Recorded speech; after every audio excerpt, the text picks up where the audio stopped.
En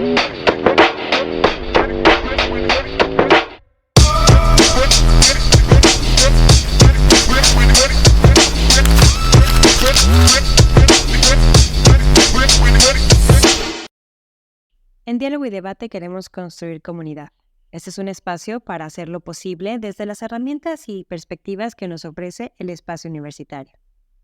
En este sexto episodio reflexionaremos sobre el tema Nuevas formas de construir comunidad, la participación social y política. Ser universitario lleva en sí mismo valores de justicia, igualdad, verdad, sentido crítico y responsabilidad de ejercer con profesionalismo nuestra ciudadanía. El camino de la participación social y política juega un papel importantísimo en la opinión pública, en la educación, en la propia construcción del futuro. Es por ello que ocupar dichos espacios requiere de un camino resiliente. Querétaro se ha destacado por la participación política de las mujeres en espacios de representación popular, como en la legislatura del Estado. También, dentro de las campañas electorales, hemos visto a múltiples mujeres con carreras amplias en sus partidos políticos y con una preparación académica mucho más extensa que el de los hombres. Así lo indica el libro editado por el INE, titulado Análisis de la paridad de género en la 59ª legislatura del Estado de Querétaro, en el que realizan un estudio mixto sobre las legislaturas de todo el país. Uno de los logros de la lucha feminista ha sido asegurar que las mujeres entren en el espacio político, tengan una voz capaz de velar por la justicia, la igualdad y oportunidades para todas las mujeres. La labor que han desempeñado las mujeres en el ámbito político y social habla no solo de la gran capacidad que ellas tienen, sino que ha permitido desmantelar estereotipos que colocaban a los varones como los únicos capacitados para estos cargos. Pese a que el discurso de la participación social y política se escucha mucho, todavía se requieren modificaciones estructurales relacionadas con el reparto igualitario del poder, prácticas de exclusión por el hecho de ser mujeres y una fuerte prevalencia de estereotipos y roles de género que conllevan exigencias para la conciliación de la vida política, social y familiar. Es por ello que hoy en Diálogo y Debate reflexionaremos sobre nuevas formas de construir comunidad, la participación social y política. ¿Qué tal? Buenas tardes, soy Pedro Flores Crespo y esto es Diálogo y Debate. En este espacio tenemos la firme convicción de que construir comunidad se logra a partir del diálogo. Diálogo en un espacio de pluralidad y de libertad. Nuestro país, el Estado, nuestras universidades se enfrentan graves problemas, pero precisamente es desde las universidades, desde donde tienen que salir las ideas y las propuestas originales, que nuestra indignación, malestar y desconfianza se conviertan en acción. Acción libertaria gracias al diálogo. Y para ello hemos invitado a una destacada servidora pública, Marisol Cruz Ramírez. Buenas tardes, Marisol, quien es la titular del Instituto Nacional para la Educación de los Adultos y además una brillante egresada de nuestra facultad. Entonces, te damos la bienvenida a este programa, Marisol. Vamos a empezar con algunas preguntas para después hacer una dinámica y en un formato muy ágil, dado que pues nos ven muchos jóvenes y ellos pues quieren respuestas rápidas, concisas. Y lo primero que empezaríamos discutiendo, Marisol, tú como mujer que tienes una gran responsabilidad al frente de este instituto, el rezago educativo, el analfabetismo en nuestro país es realmente grave, es una deuda histórica. Claro. Que tenemos desde hace quizá un siglo. 28 millones de personas, el 30% de la población en 2019 estaban en rezago educativo. Somos la 15ª economía del mundo. ¿Qué ha pasado, Marisol? ¿Por qué no ha podido México combatir el rezago educativo como se debería? Así es. Doctor, pues primero que nada agradecer la invitación a estos espacios importantes de diálogo, de debate, de poder, pues digo, de alguna manera socializar información que se vive del día a día desde donde estamos en nuestras trincheras. Un saludo a quienes nos escuchan, nos ven con mucho cariño y con base en la pregunta que nos haces, bien importante y que nosotros consideramos inclusive alarmante, ¿no? Como bien lo mencionabas antes. Tan solo en Querétaro, por ejemplo, ¿no? En Querétaro tenemos 423,000 personas, con base en los estudios INEGI 2020, que se encuentran en rezago educativo. Es decir, personas que no pudieron en su momento, en el modelo escolarizado, tener su primaria, tener su secundaria, o que inclusive no saben leer y escribir, ¿no? Entonces, si nosotros hablamos de cifras, ¿no? Si hablamos de esta cifra y la imaginamos tan solo, ¿no? Es decir, 423,000 personas. ¿A cuánto equivale, ¿no? Esa cifra? ¿Cómo lo podemos dimensionar y visibilizar en ese sentido, ¿no? nosotros acercándonos con diferentes instituciones, universidades, inclusive preparatorias, yo hacía un ejercicio con los jóvenes, con los alumnos, y les decía, 423,000 personas. ¿Quién ha acudido al estadio Corregidora de los alumnos que estaban ahí? ¿Y qué capacidad tiene este estadio Corregidora? Y si nosotros decimos, esta cantidad de personas en Querétaro que no tuvieron esa posibilidad, no porque no quisieran muchos de ellos, ¿no? Sino por las diferentes problemáticas que estaban a su alrededor. Pero si decimos, a ver, ¿a qué equivale esto? ¿Sí? Acorde a, digamos, el estadio Corregidora, que lo podemos dimensionar, ¿no? Lo llenaríamos 13 veces, casi 13 veces con esa cantidad de personas. Entonces, cuando nosotros vemos, dimensionamos y ejemplificamos, ¿no?, esta problemática con los estudiantes, con los alumnos, ellos agarran y dicen, caray, no, espérate, ¿no? O sea, no lo habíamos visto de esa manera. Y desde luego que es un reto. Desde luego que es un reto, y en los diferentes municipios del estado. Tenemos, por ejemplo, el semidesierto, ¿no?, donde los niños en el modelo escolarizado caminan hasta 1 hora, media hora, 2 horas, 3 horas para acudir a una escuela, ¿sí?, en el modelo escolarizado.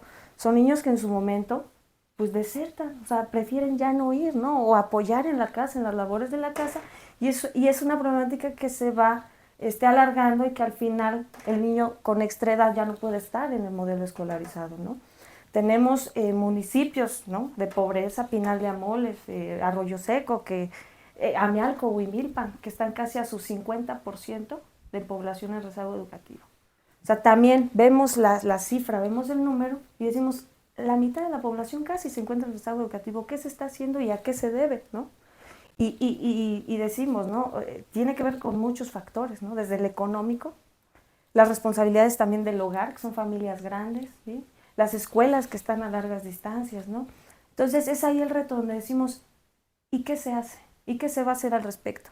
Pues el reto principal dentro de nuestra institución, dentro de INEA, y como una de las encomiendas también del nuevo gobierno, es acercarnos a quienes más lo requieren y en todos los rincones del estado, ¿no? Que nadie se quede atrás, que nadie se quede afuera, y menos en materia educativa, ¿no? Y me parece que resaltas varias cosas muy importantes. La primera es resaltar una cosa.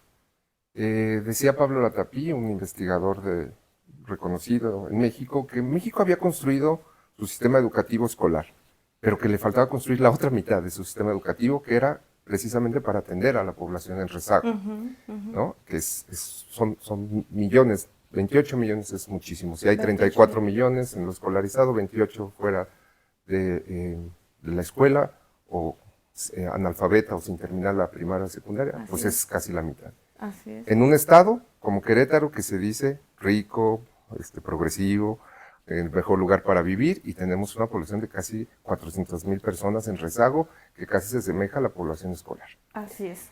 Por el otro lado, Marisol, hay una cuestión, y para allá voy, dado que tú eres una mujer destacada que está enfrente de una responsabilidad muy importante. Las que sufren más este tipo de rezago son las mujeres, indígenas, claro, y de edad avanzada. Claro. ¿Qué retos como mujer tú has enfrentado en la participación política de estos asuntos de carácter público educativo en nuestro estado, Marisol?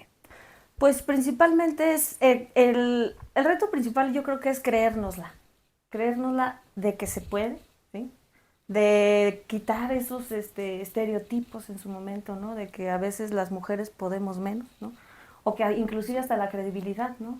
Entonces, romper con ese esquema, pero además también, como bien lo comentas, en estas zonas vulnerables, ¿no?, donde está la mayor cantidad de población de mujeres con el tema del rezago educativo, es también acercarnos a ellas, hacerles visibles la problemática, ¿sí?, y mostrar que sí se puede. Tenemos ejemplos claros de que sí se puede. Tenemos mujeres, ¿sí?, por ejemplo, Cadereyta, la zona norte de Cadereyta, donde ellas comentan, no, realmente aquí la tradición es que el hombre, sí, se va al trabajo, mandamos a los niños, y cuidamos a los niños, nos quedamos en la casa, pero nosotras no vamos a la escuela, ¿no? Entonces al final le preguntábamos, ¿pero usted no fue porque no quería o por meramente la tradición inclusive, ¿no? Pues en realidad viene de la tradición, ¿no?, de que la mujer cuida a los niños, la mujer cuida el hogar, y en último momento queda la educación, pero en realidad queremos aprender, queremos estudiar, ¿no? Y en ese sentido, visibilizar esa parte, ¿no?, a la mujer, decirle se puede, usted tiene todo el derecho, de que se puede, y además mire todo lo que puede conocer, descubrir y aprender, ¿no? Y darse cuenta de lo que es capaz de hacer. La zona indígena, Mealco, la zona indígena también de Cadereyta, de Tolimán, igual ha sido un reto para las mujeres, decir, de entrada reconocer la cifra, ¿no? De entrada reconocer la cifra que es mayor la cantidad de mujeres, y en los municipios rurales, que en su porcentaje es rural, que es todavía mucho más elevada. 8 de cada 10 personas, 7 de cada 10 personas está el rezago educativo en la mujer. Entonces ahí vemos otra característica, mujer, indígena, ¿Sí? sector rural. Sector rural, vulnerable, ¿no? Y edad avanzada. Y edad avanzada, además, edad avanzada. ¿Qué parte de la universidad, de tu formación universitaria, tú eres una flamante egresada de nuestra facultad, Marisol, te ha servido para enfrentarte a estos retos de manejar un programa de tanta importancia social para nuestro país y para nuestro estado como es el INEA, la educación de los adultos? Sí, mira, de entrada, y me gustaría remontar un poquito lo difícil que fue de entrada para mí llegar a la universidad. Yo vengo de una comunidad rural, ¿sí? O sea, vengo de una comunidad de la zona norte del municipio de Querétaro, Santa Rosa Jáuregui, y soy hija menor de 7 hermanos, ¿no? Entonces, en realidad fue complicado de entrada tener la secundaria, ¿sí? Y la preparatoria. Yo tenía que tener 2 trabajos ya en la secundaria. Uno después de la secundaria, uno fines de semana, la prepa igual, universidad igual. O sea, nos costó llegar a inclusive terminar la universidad, y en ese sentido es también que de alguna manera sentimos ese pulso de decir, las cosas cuestan, ¿no? Y vemos la problemática difícil y no queremos que la gente también de alguna manera pase lo que nosotros vivimos, y por eso es que le apostamos y trabajamos con amor a poner nuestro granito de arena y decir, bueno, a mí yo sé lo que costó, ¿no? Yo sé lo que costó vivir en una comunidad rural, sé lo que costó tener una educación, por lo menos la base. Ya tener la universidad para muchas comunidades es ya casi un sueño, ¿no? Porque digo, a veces no es tan accesible, ¿no? Regresamos a la parte de los municipios, por ejemplo, el semidesierto, ¿no? ¿Cuántas universidades hay tan cercanas al semidesierto, ¿no? Entonces, en ese sentido, estos retos de decir, me pasó, lo conozco, lo viví, y en ese sentido la responsabilidad de decir, le quiero entrar, ¿sí? Para que yo pueda dar y aportar en ese sentido, que no le pase a los demás, acercarles estas oportunidades, acercarles estas herramientas. Nosotros de entrada, comentarte, Pedro, estamos enamorados de la educación y de servir a nuestra gente. Yo algo que le digo constantemente a mi equipo de trabajo es, si no hay amor a la educación, no podemos hablar del mismo éxito, no podemos hablar de proyectos que den resultado, ¿no? Y pues bueno, por ahí va el asunto. Fíjate qué interesante, porque fíjense, estudiantes, como una persona, una mujer, como Marisol, que vivió situaciones adversas, estudió en la universidad y llegó a dirigir y está dirigiendo un instituto importantísimo para la política educativa de este país. Eso me parece importantísimo, y en ese sentido, de tu experiencia en la universidad, lo que tú has vivido, te preguntaría ya en términos de una dinámica un poco más ágil, de un formato más ágil, si tú tuvieras que invitar a algún maestro que tú hayas conocido de la facultad, algún científico, científica, social, político que tú hayas estudiado y te haya interesado para asesorar la política contra el analfabetismo y el rezago educativo en México, ¿a quién invitarías, Marisol? De entrada, y viendo las cifras de lo que comentábamos con este antecedente que te comentaba, los invitaría a todos, ¿no? Echando el reto a todos.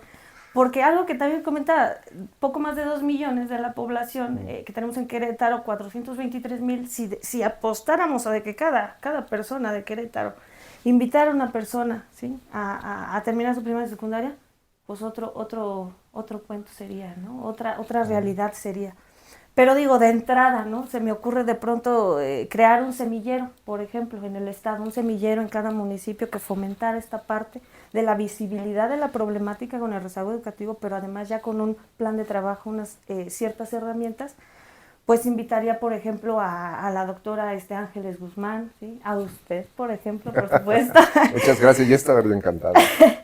Sí, al maestro Luis Alberto Fernández, Marcela, Denise, Rafael Plancarte, y digo, pues, un sinfín que la verdad estoy agradecida por la formación que me dieron y que conozco, que aventando un reto, por ejemplo, sé que le entrarían con singular alegría y responsabilidad a este tema. Qué gusto. Fíjate que yo a veces siento que el problema del rezago educativo, del alfabetismo, está hasta cierto punto invisibilizado, mediáticamente, Invisibilizado, ¿no? claro. Socialmente. Y creo que las universidades tienen una función importante, ¿no? Sí. Que hacer ahí. Entonces, tenemos que cerrar este sexto episodio de Diálogo y Debate, Marisol, pero ¿alguna reflexión al respecto, alguna reflexión final que tú quieras hacer a nuestro auditorio sobre tu participación como mujer en estos problemas, en estos campos de la política social, de la política educativa en este país que tanto lo necesitan? Sí, pues claro, pues primero que nada agradecer estos espacios nuevamente, pero además reiterar, ¿no? Que cómo se ha visibilizado un poquito más la problemática que vivimos en el entorno, venimos de una pandemia también, ¿no? Que nos sacudió y que nos pone en una nueva normalidad, nuevas problemáticas y todo. Y de entrada un mensaje a mi facultad, ¿no? Mi facultad que con tanto cariño, con tanto amor le tenemos, nuestra facultad, seguir, yo creo que por naturaleza misma de la facultad, que no nos callamos, no nos cegamos ante la problemática, en ese sentido seguir de esa manera, decir sí se puede, ¿sí? Hay varios temas en los que le podemos entrar, le podemos atorar, híjoles, nos echaríamos un montón, ¿no? de tiempo de entrada desde el tema educativo, pero la misma naturaleza de la facultad, ¿no? Que es una facultad que enfrenta retos, que no se queda callada, que visibiliza también las problemáticas y en ese sentido decir, se puede. Y yo invitaría a mi misma facultad inclusive a decir, vamos a entrarle a un proyecto educativo para ayudar a las personas más desfavorecidas en materia educativa. Marisol, te agradecemos muchísimo a ti, a todo nuestro equipo y al auditorio que nos escucha. Escúchenos en las redes sociales, estamos en Spotify y propongan temas y estamos aquí en Diálogo y Debate. Muchísimas gracias por su atención.